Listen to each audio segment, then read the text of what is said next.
Hey, good afternoon everyone, Trackman44 here. Hey, about 8 months ago, you guys will probably remember if you were here on the channel back then, whenever I brought this Farmall M based Meili-Blumberg Power Grader home. I pulled it out of the woods up at my much older brother's house.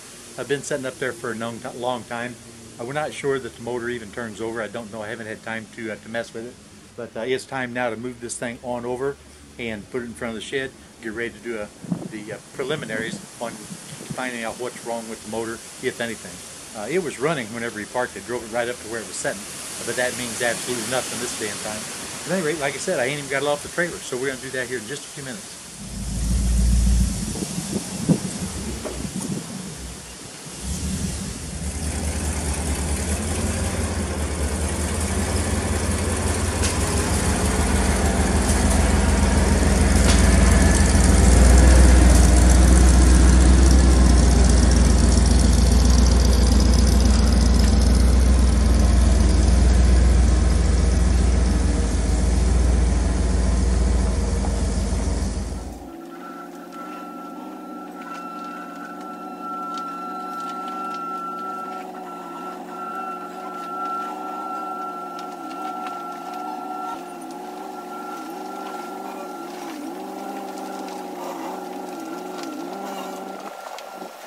So you can see what I've got here. I've got the tractor reasonably close in a line with the overhead beam.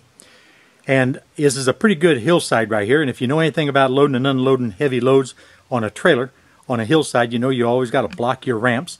So you can see I've got 6x6s, railroad ties, 4x4s, whatever, underneath the ramps at multiple locations. So as the back end of the trailer comes down, the weight pulling down will not remove weight off of the rear end of the truck, making the truck slip and slide and the gears not hold anything back.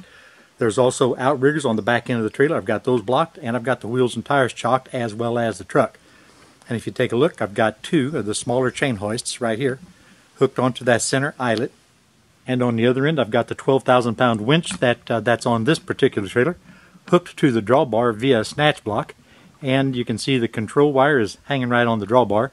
You can't really tell how steep the grade is here, but it's a pretty steep grade.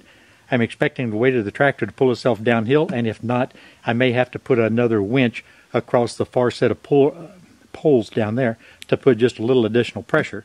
As we pull and then get it rolling, then we will just reverse the winch here and let this winch unwind, but yet be the safety to hold it back, because I'm not sure the brakes work on this rig. The brakes was stuck, so I had to get another smaller winch, tie a chain across the other two support poles back here, and put a 110-volt electric winch with a snatch block here to pull it in order to break the brakes loose. But I still have the second 12,000-pound winch up there holding back on it to where we have a redundancy, you know, as far as safety is concerned.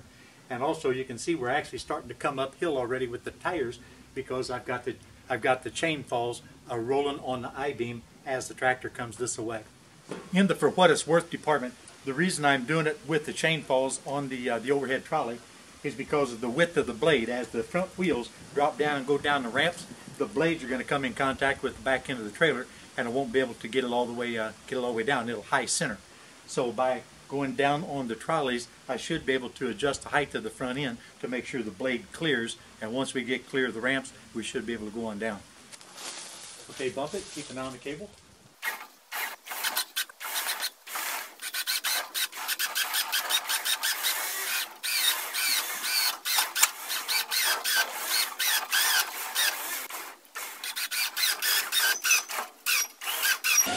Hold it.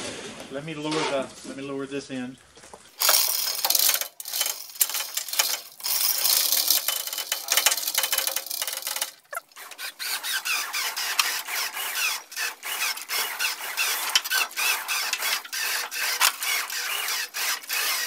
Hang on. Let me lower the front end.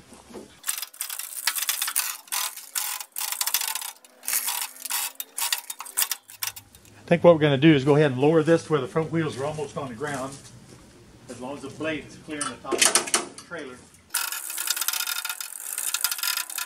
So we'll go ahead and let it come on down and bump the front end here of the John Deere. So go ahead and bump it.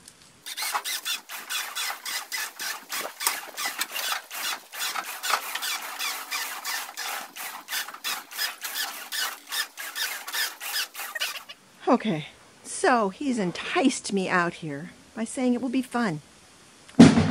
His idea of showing a girl a good time is greatly misguided. I think I'm here to call 911 just in case. So he's got this backed up to the John Deere.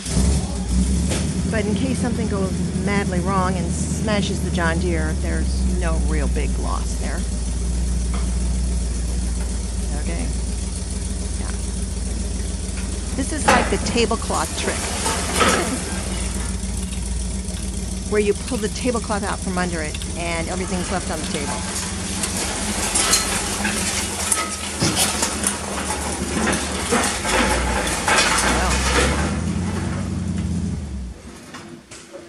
That wasn't nearly as exciting as I thought it was going to be. What do you think about that? It's down. That's all you can say, huh? Now what are you going to do with it? I don't know. Well, like the missus said, it wasn't too awfully exciting. It's on the ground safe and sound. Nobody got a pinched finger.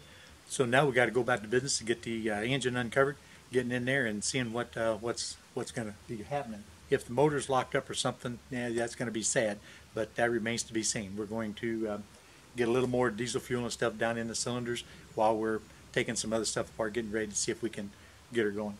Hope you all enjoyed that, and a big thank you to the missus for running the winch, the backup winch, so I was having roughly 3,000 pounds of pull just to roll it through those rusted up brakes that whole time, because it was in neutral, and we're probably at a 25 or 30 degree angle, which is plenty to make it roll if everything was not stuck. Like I said, we got it on the ground, and that's all I can tell you.